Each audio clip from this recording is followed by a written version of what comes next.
तो कैसे हैं आप लोग। आशा करता हूँ कि अच्छे होंगे। तो आज हम लोग देखने वाले हैं भारत से हमने क्या सीखा। इससे पहले हम लोग 3 चैप्टर का सब्जेक्टिव क्वेश्चन जो कि 2 अंक का स्तरीय है हम लोग देख चुके हैं। आज हम इसका तीसरा चैप्टर देखने वाले हैं हिंदी का। तो चलिए फटाफट से आप वीडियो को ज़्यादा से ज़्यादा शेयर कीजिए, लाइक कीजिए और चैनल पर नए हैं तो चैनल को जरूर सब्सक्राइब कीजिएगा। तो देखिए सबसे हमारा प्रमुख इसका चैप्टर का कुछ इंपॉर्टेंट तथ्य देख लेते हैं कि विश्वविख्यात विद्वान फ्रेडरिक मैक्स मूलर का जन्म आधुनिक जर्मनी के सेडाउ नामक नगर में 26 दिसंबर 1923 ईस्वी में हुआ था। नगर का नाम क्या था? सेडाउ नामक नगर में क्या हुआ था? 26 दिसंबर 1823 ईस्वी को हुआ था। 1823 ईस्वी को हुआ था। अगला है, उनके पिता का नाम विल्हेल्म मुल्लर था। क्या था? विल्हेल्म मुल्लर था। मैक्स मूलर जब 4 साल के थे तभी उनका पिता क्या होगा? देहांत हो गया। इनके पिता गुजर गए। कितने साल के थे? 4 साल के थे। 18 वर्ष के उम्र में लीपजिंग विश्वविद्यालय में उन्होंने संस्कृत का शिक्षा अध्ययन प्रारंभ किया। मतलब उन्होंने 18 वर्ष का जब उम्र था तो उन्होंने क्या हुआ? संस्कृत शिक्षा लेना प्रारंभ किया। कैसे? लीपजिंग विश्वविद्यालय में। ठीक है। मैक्स मूलर ने हितोपदेश और मेघदूत नामक हिंदी पुस्तक की अनुवाद जर्मन भाषा में किया था। ठीक है। हिंदी पुस्तक जो था उसका अनुवाद किस भाषा में किया है? जर्मन भाषा में। मैक्स मूलर का निधन 28 अक्टूबर 1900 में हुआ था। मैक्स मूलर का निधन 28 अक्टूबर 1900 में हुआ था। अगला था हमारा कि मैक्स मूलर ने सर्वाधिक संपदा और प्राकृतिक सौंदर्य से परिपूर्ण देश भारत बतलाया था कि यहाँ पे प्राकृतिक सौंदर्य और क्या प्राकृतिक संपदा से परिपूर्ण है। उनके अनुसार भारत वह है जहाँ भूतल पर यहाँ पे स्वर्ग होगा। यहाँ पे स्वर हुआ। देखिए टाइपिंग में थोड़ी सी मतलब जब प्रिंट करने के समय भी इसका नाम टाइपिंग मिस्टेक हो जाता है तो आपको ये सुधार करके दिया जाएगा। आप टेंशन ना लीजिए इसके लिए। आपको इसका PDF टेलीग्राम पर मिल जाएगा। तो स्वर की छटा निकल रही है। भूतल पर भी क्या निकल रही है? स्वर की छटा निकल रही है। मतलब उसे भूतल पर ही एक छोटा सा स्वर्ग बताया है। मैक्स मूलर के अनुसार सच्चे भारत के दर्शन गाँव में हो सकते हैं। सही बात है। मैक्स मूलर के अनुसार सच्चे भारत के दर्शन कहाँ हो सकता है? गाँव में हो सकता है। मैक्स मूलर को रानी विक्टोरिया ने नाइट की उपाधि दी, लेकिन मैक्स मूलर उसे क्या कर दिया? अस्वीकार कर दिया था। रानी विक्टोरिया उसे उनके क्या दिया था? नाइट की उपाधि दी थी। मैक्स मूलर को स्वामी विवेकानंद ने वेदांतियों का वेद कहा है। किससे कहा है? वेदांतियों का वेद तो मैक्स मूलर को कहा है। ठीक है। आगे अब देखिए हम लोग चैप्टर देख लेते हैं। मोस्ट इम्पोर्टेंट जो कि पिछले इतने सालों में पूछा गया यह क्वेश्चन है कि लेखक की दृष्टि में सच्चे भारत के दर्शन कहाँ हो सकते हैं और क्यों? देखिए तो लेखक की दृष्टि में सच्चे भारत के दर्शन गांव में हो सकते हैं क्योंकि गांव के लोग भूभाग और परिवेश सब कुछ प्राकृतिक रूप में है। ठीक है। भारत पहले ही उन्होंने बताया था कि भारत एक प्राकृतिक और सौंदर्य है। तो प्राकृतिक रूप में कहाँ पे? गांव पे होता है। ठीक है। और शुद्ध रूप में मिलते हैं। हवा गांव में ही भारत की आत्मा निवास करती है। गांव में ही भारत की आत्मा निवास करते हैं। सच्चे भारत दर्शन ग्राम जीवन की सादगी, त्याग, प्रेम, उत्कृष्टतम पारस्परिक संबंध आदि देखने को मिलता है। मतलब अच्छे गांव की कहाँ पे? सच्चे भारत के दर्शन गांव में मिलता है क्योंकि वहाँ पे लोग सदाचार, त्याग, प्रेम मतलब इन सब में वह लोग विश्वास रखते हैं। ठीक है। इसलिए लेखक को लगा कि लेखक कहना था कि सच्चे भारत के दर्शन गांव में हो सकते हैं। अगला आता है भारत को पहचान करने वाली दृष्टि की आवश्यकता किनके लिए वांछनीय है और क्यों? देखिए भारत को पहचान करने वाले, देखिए इस चैप्टर से ना क्वेश्चन जो कि है कुछ मतलब इम्पोर्टेंट क्वेश्चन वही अभी तक पिछले 7-8 साल में पूछा गया है। ठीक है। इससे बाहर नहीं पूछा गया। हिंदी में लगभग समझिए गेसिंग क्वेश्चन ही होता है। तो भारत को पहचानने वाले दृष्टि की आवश्यकता किनके लिए वांछनीय और क्यों है? तो भारत को पहचानने वाली दृष्टि की आवश्यकता यूरोपियन लोगों के लिए वांछनीय है क्योंकि आज का भारत भी ऐसे अनेक समस्याओं से ग्रसित है जिसका समाधान यूरोपियन लोगों को भी उतनी ही वांछनीय है। मतलब आज भी भारत में कुछ ऐसा समस्या है जो कि क्या है, यूरोप देश में भी है, इसलिए उन्होंने बताया कि यूरोपियन लोगों को क्या है इस यहाँ से सीखने की आवश्यकता है। लेखक में किस विशेष लेखक ने किस विशेष क्षेत्र में अभिरुचि रखने वाले के लिए भारत की प्रत्यक्ष बताया है। तो लेखक ने भू विज्ञान, वनस्पति जगत विज्ञान, जीव विज्ञान, नीति शास्त्र, पुरातत्व, पुराने सिक्के मतलब खोजो खनन होता है, देवत्व विज्ञान, नीति कथा, भाषा विज्ञान, राजनीतिक इकाइयाँ, धर्म, इतिहास, साहित्य इत्यादि क्षेत्रों में अभिरुचि रखने वाले के लिए भारत का प्रत्यक्ष ज्ञान आवश्यक माना है। मतलब भारत में इन सब का मतलब क्या है, समझ एक तरह से भंडार है। अगला आता है, लेखक ने वारेन हेंस से संबंधित किस दुर्भाग्यपूर्ण घटना का हवाला दिया और क्यों। तो देखिए, लेखक ने वारेन हेंस से संबंधित दुर्भाग्यपूर्ण घटना के संबंध बताया कि देखिए, आपको एग्जाम में मतलब अपने भाषा में इसको पढ़ करके अपना भाषा में इसको लिखना है, ठीक है। संबंध में बताया है कि जब हेस्टिंग्स भारत का गवर्नर जनरल था, उसे 172 दार्शनिक सिक्का मतलब बहुत पुराने ज़माने के सिक्का, सोने का सिक्का से भरा एक घड़ा मिला, लेकिन उसे ईस्ट इंडिया कंपनी को क्या हुआ, निर्देश ईस्ट इंडिया कंपनी को सौंप दिया और ईस्ट इंडिया कंपनी के निर्देश मंडल की सेवा में इसे भेज दिया।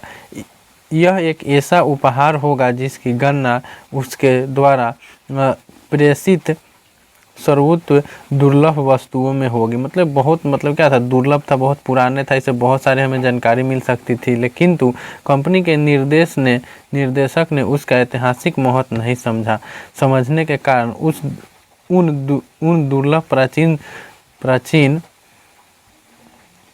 मुद्राओं को क्या कर दिया, गला डाला। जब हेस्टिंग्स इंग्लैंड लौटा तो स्वर्ण मुद्राएं नष्ट हो चुकी थी, इसलिए लेखक ने हेस्टिंग्स से संबंधित दुर्भाग्यपूर्ण घटना का हवाला दिया है ताकि भविष्य में ऐसे दुर्भाग्यपूर्ण घटना की पुनरावृत्ति न हो। इंग्लैंड वाले ऐसे ऐतिहासिक दुर्लभ वस्तुओं को महत्व को समझें।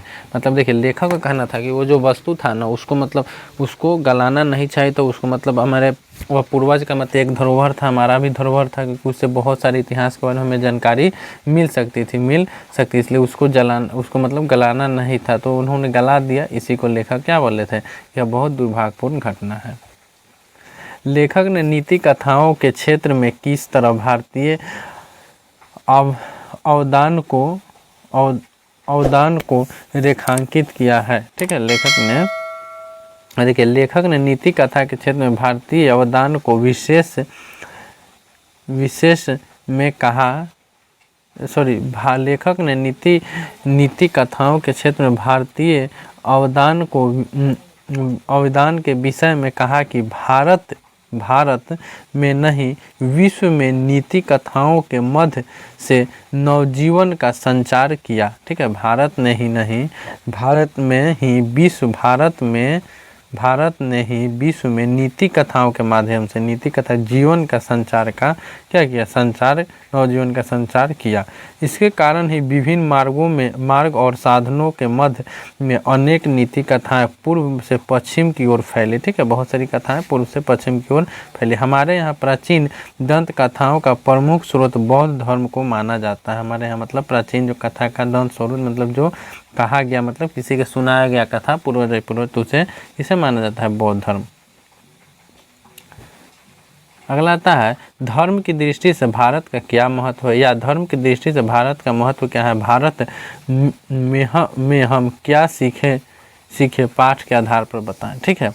तो भारत प्राचीन काल से धर्म विकास का केंद्र है। यहाँ के धर्म भारत वैदिक धर्म की भूमि है, ठीक है। यहाँ पे बहुत पुराना धर्म है। यहाँ पर अनेक धर्म साथ रहते हैं, जैसे हिंदू, मुस्लिम, सिख, बौद्ध, जैन, ईसाई, अन्य भारतीय विविध धर्म के लोग, जो कि दुनिया में किसी और देश में नहीं। इसलिए लेखक ने भारत को क्या बताया है, धर्म की दृष्टि से बहुत, मतलब यहाँ पे सभी लोग एक साथ मिलजुल कर रहते हैं, ठीक है।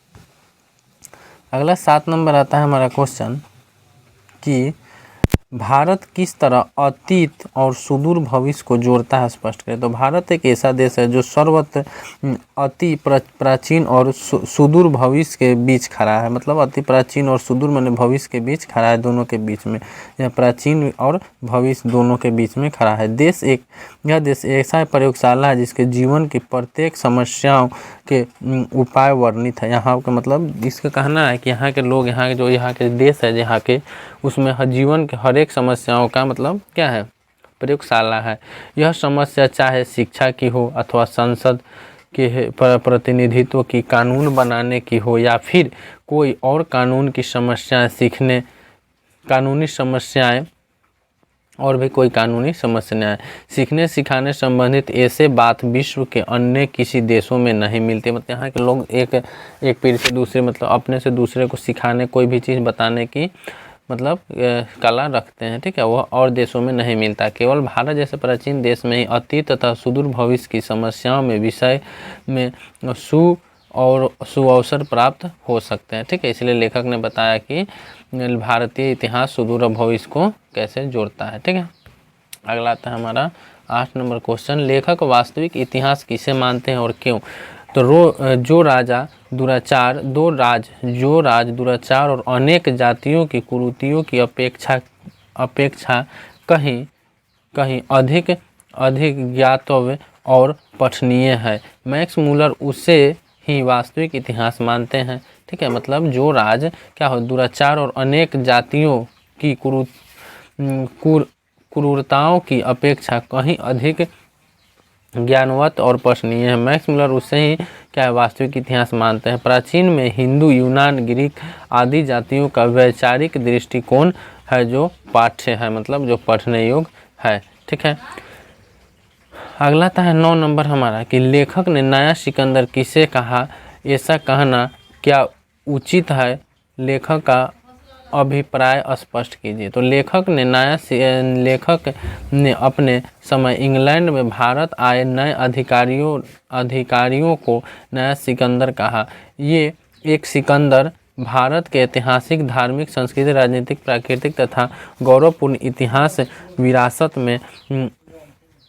विरासत से अनजान है, ठीक है, अनजान है। लेखक का ऐसा कहना बहुत कुछ उचित है, क्योंकि उसकी नौकरी, मतलब जो गवर्नर, मतलब जो अंग्रेजी सेना थे, मतलब वहाँ के जो अधिकारी थे, उनकी नौकरी भारत में पक्की थी। सिकंदर राजनीतिक, मतलब जो एक सिकंदर था पुराना राजा, सिकंदर राजनीतिक जीत के लिए भारत आया था। सिकंदर जो था वो राजनीतिक जीत के लिए भारत आया था। वह विश्व विजेता बनना चाहता था। सिकंदर चाहता कि पूरे दुनिया पर वो राज करे, ठीक है, जो सिकंदर था। और उसी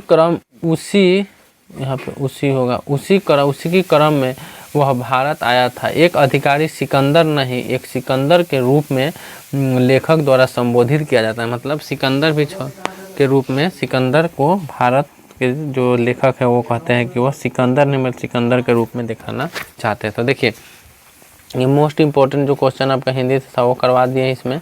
आप इसका मतलब टोटल हिंदी का जो चैप्टर है ना, आपका गोदली का टोटल पीडीएफ आपको एक बार टेलीग्राम पर मिल जाएगा। व्हाट्सएप ग्रुप से नहीं जुड़े हैं तो जुड़ जाएगा, वहाँ पे मिल जाएगा, ठीक है। आपका देखिए सारा इसी में पीडीएफ है आपका, तो आपको सारा पीडीएफ एक बार आपको मिल जाएगा, ठीक है, पीडीएफ में। चलिए मिलते हैं अगले वीडियो में, तब तक के लिए।